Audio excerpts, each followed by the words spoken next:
Aujourd'hui, la plus grande nouvelle vient du flanc sud de la Russie.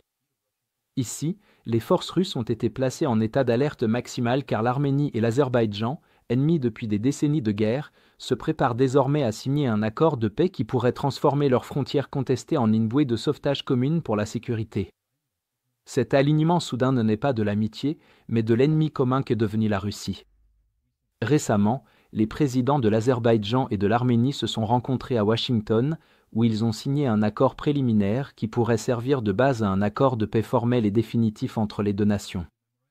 Le mémorandum prévoit la reconnaissance mutuelle de la souveraineté de chacun, la renonciation à toute revendication territoriale l'un sur l'autre, la démilitarisation de la frontière et la création du corridor de Zangezur reliant l'Azerbaïdjan à son exclave en Arménie. Le corridor de Zangezur restera sous souveraineté arménienne mais sera exploité par une société militaire privée dirigée par les États-Unis, chargée de superviser la construction de lignes énergétiques et de réseaux routiers, combinant ainsi développement des infrastructures et sécurité privée tierce. Pour les deux pays, cela marque la rupture la plus significative avec des décennies d'hostilité enracinées depuis le début du conflit du Haut-Karabakh. L'Arménie et l'Azerbaïdjan se sont affrontés pour la région du Haut-Karabakh et les districts environnants depuis l'effondrement de l'Union soviétique, avec deux guerres, une offensive unilatérale et des escarmouches au fil des décennies qui ont coûté la vie à des dizaines de milliers de personnes et déplacé des communautés entières.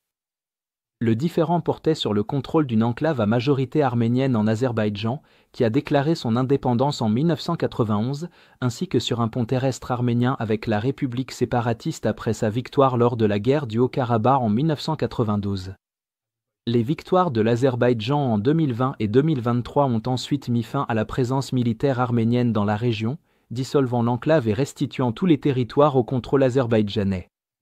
Le nouvel accord de paix clôt effectivement ce chapitre en codifiant les frontières et en mettant officiellement fin aux différends territoriaux entre les deux pays. Pour l'Arménie, cet accord marque un tournant par rapport aux garanties de sécurité russes qui ont échoué, alors qu'elles dépendaient autrefois de Moscou via l'organisation du traité de sécurité collective et la présence de troupes russes à Gyumri.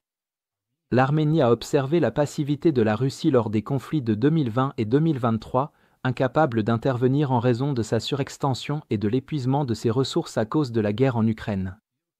La crainte est que, sans nouveau garant, l'Arménie ne se retrouve dans une situation à la syrienne, où des forces étrangères profiteraient de la préoccupation de la Russie en Ukraine.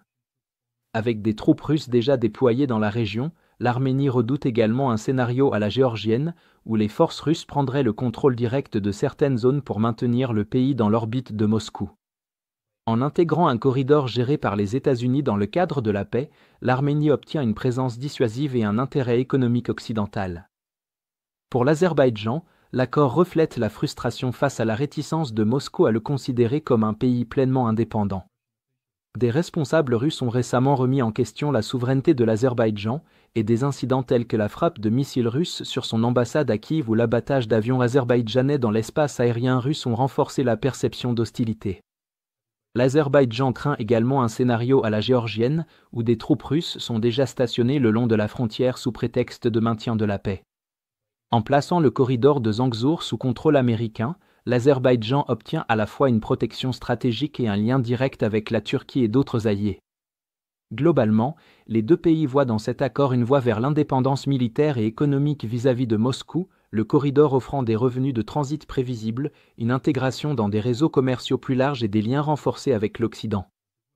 Militairement, le retrait des bases militaires russes à la frontière réduira considérablement la menace russe pour l'Azerbaïdjan, tout en permettant à l'Arménie d'exiger un retrait total en raison de leur inutilité. La société militaire privée qui gérera le corridor de Zangezur pourrait servir de force de maintien de la paix de facto, supervisant des projets économiques et d'infrastructures profitant à la fois à l'Arménie et à l'Azerbaïdjan.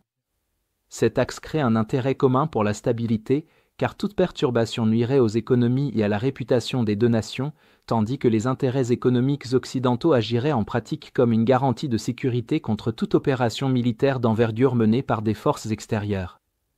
Il ne s'agit pas simplement d'une poignée de main symbolique entre anciens ennemis, c'est un réalignement stratégique qui pourrait résoudre un différend vieux de plusieurs décennies et remodeler l'équilibre des forces dans le Caucase du Sud d'une manière que la Russie ne peut se permettre. Si vous êtes contre l'invasion de l'Ukraine et que vous souhaitez soutenir le travail que je fais, pensez à vous abonner à notre site d'actualité indépendant. Vous y trouverez nos analyses stratégiques exclusives, des aperçus complets de tous les fronts et des vidéos d'analyse tactique régulières. En vous abonnant, vous montrerez non seulement votre soutien à cette chaîne, mais vous aiderez également à défendre le journalisme indépendant. Le lien vers notre site est dans la description. Merci d'avoir regardé ce reportage et je remercie tous ceux qui ont décidé de nous rejoindre.